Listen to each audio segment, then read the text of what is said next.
Now we come to the final talk of this particular IC of ours.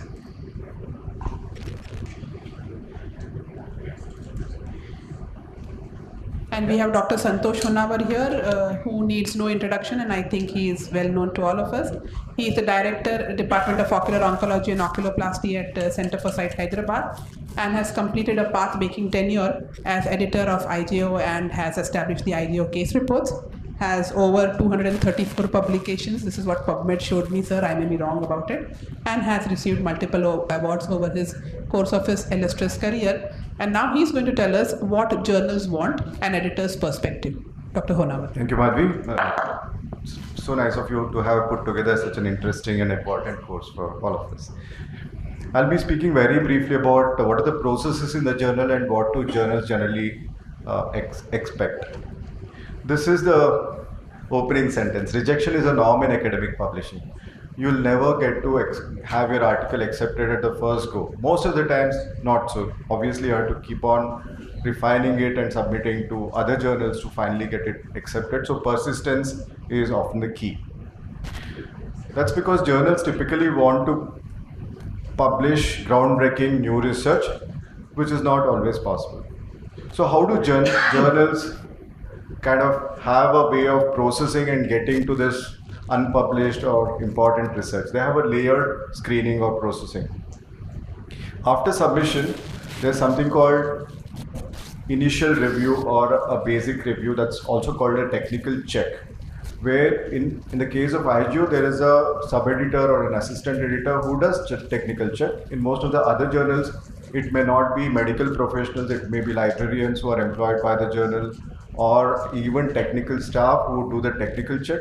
They will look at the completeness of the manuscript. For example, if a particular picture is not formatted properly, or if the resolution is low, they will advise you to correct it before it goes to the editorial board, or even the table for that matter. If it's not in the prescribed format or the components of the article are not arranged sequentially as is required by the journal, they'll advise it to correct it. Then it goes for what is called a baseline scientific review. In case of IGO, it is the gang of young editors, assistant editors who do the baseline scientific review. They are very quick in doing that. We expect them to do it within 24 to 72 hours, but some of them do take time, but they ultimately get to it with a lot of push. Yeah, they do it. There's some giggles. Yeah. Right. So what do is they look at the article and find out if there is anything new in that article. Is it publishable? Can it go for the next layer of review? That is what they advise the editor about. It's not always that the editor accepts their recommendation, but definitely gives it a very due consideration. And finally, at that stage, the editor or the assistant editor or the associate editor may decide to reject the article. If it is of no value to the journal or the reader, they may reject it at that level. That's called editorial rejection. If that is not the situation, then it goes for the peer review. That is the third layer. Now, what are the reasons for editorial rejection? Without peer review, in fact, if you submit it to, say, JAMA ophthalmology or ophthalmology retina, etc., within a matter of 6 to 8 hours, you may get a rejection. It's as quick as that. That's called editorial rejection. It may not even go to the editor. It gets rejected at the level of a technician, because they screen out articles. They have an algorithm to screen out articles which are not useful for the journal, which may not be relevant to their readership. Their readership is American ophthalmologists, of general ophthalmologist category. If you send something which is very extremely focused, such as a genetic analysis of a mutant variant of gene in retinoblastoma with its prognostic implications, they may not be interested at all, because the journal is aimed at general ophthalmologists in the United States, where this particular condition may be rare. So it will call for an editorial rejection. Manuscript journal mismatch. If you send case report to IGO, main IGO, obviously it is not going to accept it. It is for IGO case reports. Whenever there is a manuscript journal mismatch, it is rejected. Not in the scope of the journal. Extremely basic research cannot be accepted in a clinical journal. So that's not within the scope of the journal. Space constraints. If it's a very large manuscript with 224 references, 20 tables, there is no way you can accept it. High submission volume and low acceptance rate would preclude articles of moderate quality to be further processed. or if there has been a similar recent submission or a publication, which will be in the database of the editorial board. So suppose there is one case report which is exactly similar, and then one more is submitted, and the earlier report is already in process, there is no way the second one is going to be processed. There are some reasons for editorial rejection which are related to manuscript quality.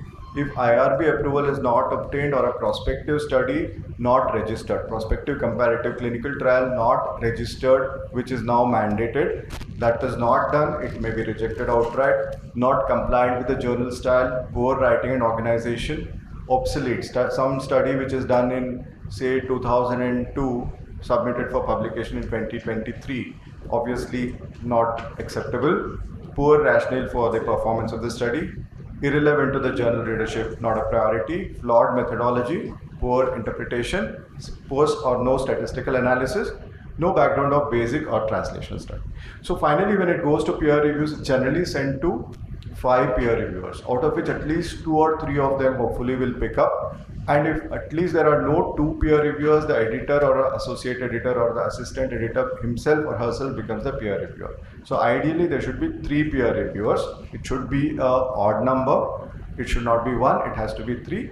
It can be 2 very rarely if it's such an article where the third reviewer is very difficult to find. Now, what is peer review? Peer review is an evaluation of your work by one or more people of similar competence to the producer of the work. So there will be some kind of ladder mechanism here. So one of the peer reviewers will be a young enthusiastic ophthalmologist who is in that area of research.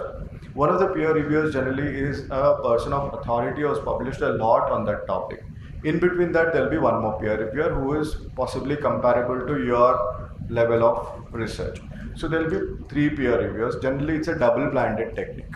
Double-blinded in the sense that the reviewer will not know who the author is, and the authors will not know who the reviewer is. That is double-blinded. But the editor may know, because the editor has the right to kind of know who is the author, because they might want to assess that in that background, but that will not have any implication on the decision.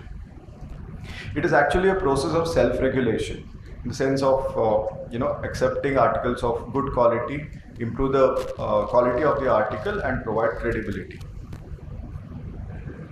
It's not as dangerous as this. This is not a road, where you will get attacked. Of course, some of the peer reviewers may be very aggressive, but that has become rare. Over a period of time, people have learned to be gentle in their review and even make very serious criticism shrouded in a bit of sugarcoating. So they have become gentle. Otherwise, earlier we had some very dangerous peer reviews which would actually kill the enthusiasm of the author.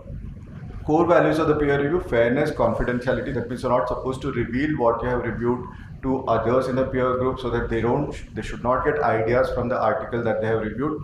They should not use it for their own work. Sense that if you review an article which you think that, okay, I have 100 cases of this, whereas this author has presented only 32 cases of similar nature, let me use this idea to publish my own work. Well, that is not ethical. So they have to be fair, ethical, and confidential, and provide expert assistance. At the same time, efficiency is important. They should not take undue time. 6 weeks is considered average acceptable for peer review process. It's a kind of filtering mechanism where you tend to assess articles for credibility, reproducibility, importance of the work, novelty, and originality, and also provide guidelines to improve the article. Now, as I already said, generally most of the journals currently are double-blinded, and this is the kind of form that the reviewer actually fills online. Maybe similar form or something almost similar, there is a descriptive peer review as well. So once the peer review happens, there are generally 3 outcomes. One is acceptance without modification, which is very rare. The only author I know of where articles were accepted without any modification was Jacobiac. Jacobiac's articles were never corrected because it was perfect, I believe. Whenever he wrote articles, he has the record of having no modification ever suggested by any editor for the articles that he wrote. Generally, it is for revision. And whenever editor asks for major revision and with re-review, there is only about 60 to 70% probability of acceptance. revision does not mean acceptance, that you should know, especially if it is a major revision and re-review. If it's major revision without re-review, then you have about 90 to 100% probability of acceptance, and if it's only a minor revision, you may consider that it is nearly accepted unless there is a major tragedy.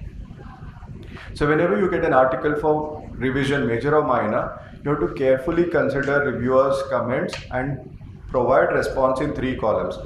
In the first column, you have to mention the reviewer's comment. In the second column, change or explanation, and page and line of reference which is adequately highlighted in the manuscript. Unless you provide that, when it goes for re-review, the reviewer will be finding it difficult to go where exactly you have modified the article and assess how you have exactly modified the article.